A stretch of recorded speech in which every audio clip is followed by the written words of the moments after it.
Hi, I'm Mimi, and we are going to go back in time and learn about people that lived here long ago. They're called the ancient people. We're going to look at the time period 1000 to 1500 AD. Now, how are we going to do that? Well, as an archaeologist, we will study the artifacts left behind from long ago and interpret them somehow and put it together and see how people lived, what their cultures were like. Now, what did they leave behind? They left behind partial structures of a building.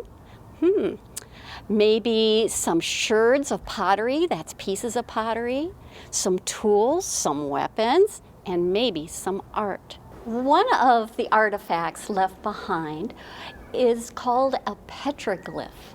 What is a petroglyph?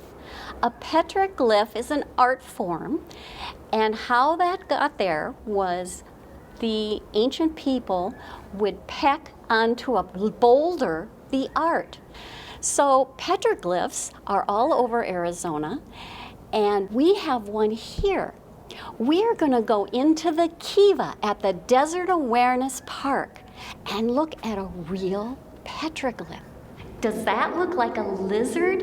It might be. Actually, this artifact was found right here on the property of the Desert Awareness Park. It's very old. You can also go for a hike in the area, and there are other petroglyphs around that you can find on boulders with animals and squiggly lines. They're very interesting. They're a clue to the history of the ancient people of the area. Pottery was a very big part of the ancient people civilization. The Hohokam, the people of the area, were very well known for their pottery. What was left behind? Pieces of pottery called sherds were left behind. The pottery could have designs on it, or it could be plain.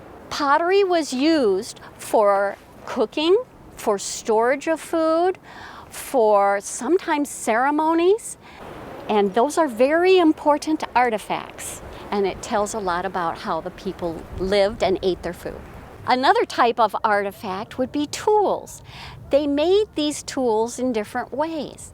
There are flake tools, which are when they took rocks and hit them until the flake would flake off and make a tool, like something to use for cutting or chopping, or something called points. Some of us think of them as arrowheads, but they're called points. The grounding tool example would be a metate and a mano. You would ground the mesquite or the palo verde and make flour from it. There are many foods in the desert that we can eat. Even today, we can eat the same things that they did. One of the things that they enjoyed was the palo verde tree. The palo verde tree has these beautiful flowers on it right now. They turn into pods. You can open the pods and eat inside, or you can use them to grind up into flour. This is a wonderful, resourceful tree. Another delicious opportunity in the desert is the prickly pear. In the spring, the prickly pear grows flowers.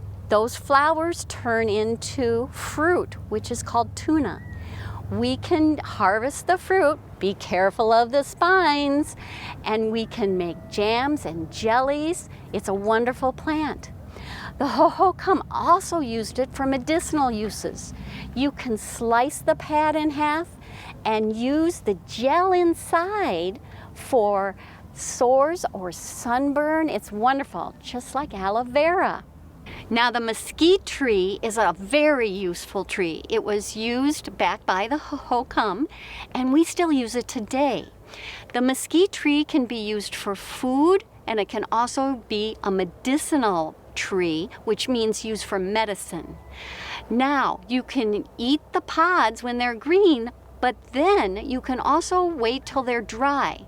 The Hohokam would use a mano, which is the hand tool, and a metate, which is the bowl, to ground the dry beans. They could also grind corn, beans, and other crops. that they would harvest. This is what they would do. They would have to get the beans or the pods in the middle and get them chopped up. This is an excellent way, though, for back with the Hohokam, that would make wonderful flour they could use for their food. Here we are at Sears Kay Ruin. Sears Kay was once inhabited by the Hohokam. That is a Pima word for ancient ones. They lived here for about 1,500 years, from the year 1050 AD to 1200 AD. We're not quite sure why they left at that time. It could be because of a disaster, a drought, we're not quite sure. Well, Sears Kay Ruin is about a little over a half a mile hike from the parking lot. It's an easy hike. The ruin is at the top. The archaeologists have found many clues about the Hohokam. Let's go see what they have discovered. Sears Kay offers a wonderful example about what archaeologists might find in the Sonoran Desert as clues to how ancient people lived. As you see here, the structures left behind show rooms that the civilization stayed in. They are shaped in rectangles, which if you were walking in the desert, rocks just don't line up by themselves that way. So this is evidence of a ruin. Now remember, families would have to live in just one room together. They had one room, a storage room, and then they shared a courtyard. There's a courtyard beside all of these rooms that line up here at Sears Kay. The Hohokam were truly an amazing people.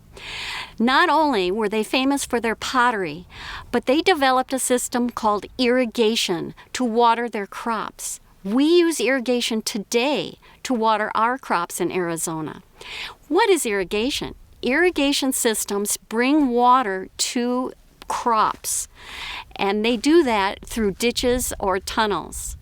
The Hohokam brought us something we use today, which from that long ago is pretty wonderful. We are inside the mystery room. We call it the mystery room for a very good reason. Archaeologists could not figure out what this room was for. The room is round. All of the other rooms have square corners. Why would it be so large with round corners? There weren't enough clues. So I'm going to leave this for you to decide. What do you think this room was used for? Thank you for traveling back in time with me and discovering how the ancient civilizations lived here in Arizona. As archaeologists, you discovered you could find clues in how people lived long ago through artifacts like pottery sherds, structures that were left behind, and art.